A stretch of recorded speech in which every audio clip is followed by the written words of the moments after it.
Welcome back, everybody. I'm Sassy Pants, wife to Matty the rancher, and I'll be your storyteller today. Welcome to Adventures with Sodak Pete, stories that celebrate the hard work, big hearts, and wide open spaces of ranch life.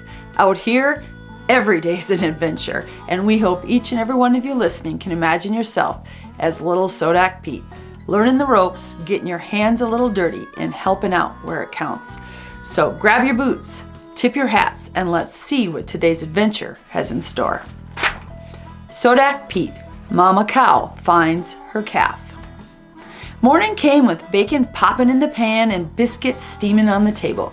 The kitchen windows glowed with the first light of day. Matty set down his coffee cup and he leaned back in his chair. "Today's the day, Pete," he said with a grin. "We're moving the mama cows and their babies to new grass." Pete's blue eyes lit up. "Can I call boss this time, Matty?" he asked, bouncing in his seat. Millie's tail thumped on the floor. Ears were sharp. She was ready for whatever would come next. Out in the ranch yard, Black Jack waited. Dusty tires, a worn-out seat, and that old crate on the back. That four-wheeler smelled like gas and grease, and she was a workhorse. Pete scrambled up behind Matty, hat almost too big for his head. Millie bounded alongside like she knew it was a work day.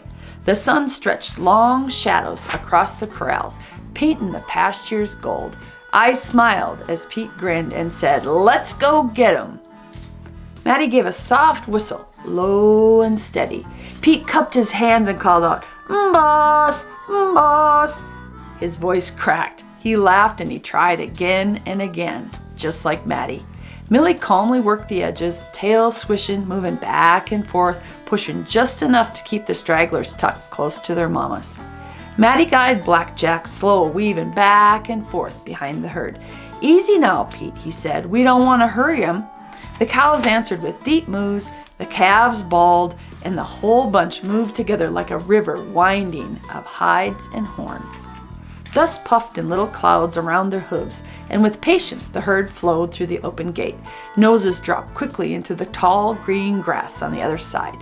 Pete chuckled and said, "They're gobbling it up just as fast as I eat a juicy hamburger."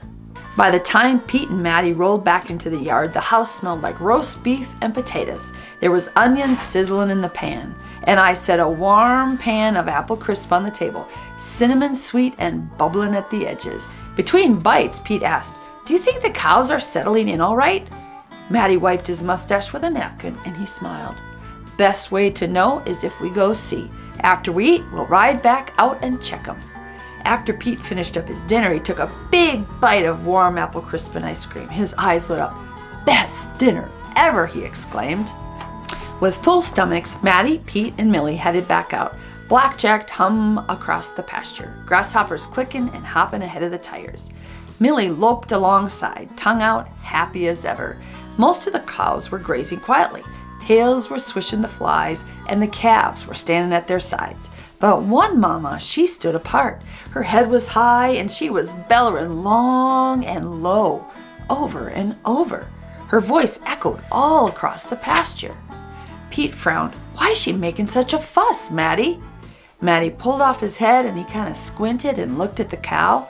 "She's telling us something, Pete.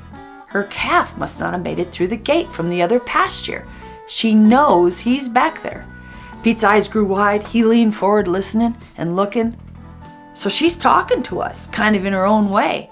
Matty nodded. "That's right, and she's talking to her calf. You just got to pay attention, Pete. Cattle will tell you what they need if you give them the chance." Matty pointed. "Let's give her the chance to do what she knows best." Together, he and Pete eased the gate back open, hinges creaking as it swung wide.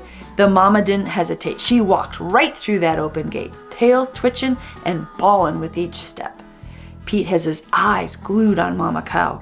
"She sure knows where she's going, doesn't she, Matt?" Millie sat on her haunches. Ears were perked, watching real quiet. She understood that she wasn't supposed to help right now. The mama disappeared into the old pasture, her voice rolling across the hills like a drumbeat. Pete whispered, "I sure hope she finds him." The pasture was still but for the call of the mama cow. She walked steady, sniffing the ground, ears turning side to side. Pete kind of held his breath and he kept his eyes fixed on her. Then A small, quiet bawl answered from the far edge of the pasture. Pete was excited. There he is! The mama hurried over, nudged her calf to his feet, and he stretched, blinking in the bright sun. She licked his head, grumbling a little bit like an old mama cow can. Together, side by side, the mama and the calf trotted back through the open gate. The calf was hustling to keep up. They settled back with the herd. Her bellowing stopped, her head lowered in peace. The pasture grew calm again, filling with the sound of chewing and tails swishing. Pete let out a big sigh. She never gave up, Matty, did she? Not once. Matty nodded. That's a mama's love, Pete. Strong, steady, and sure. And we closed the day with thankful hearts. Just like that cow never gave up on her calf, the good Lord never gives up on us. His love always finds us and brings us home. Thanks for riding along with us today. Sodak Pete and I hope you'll join us on our next adventure.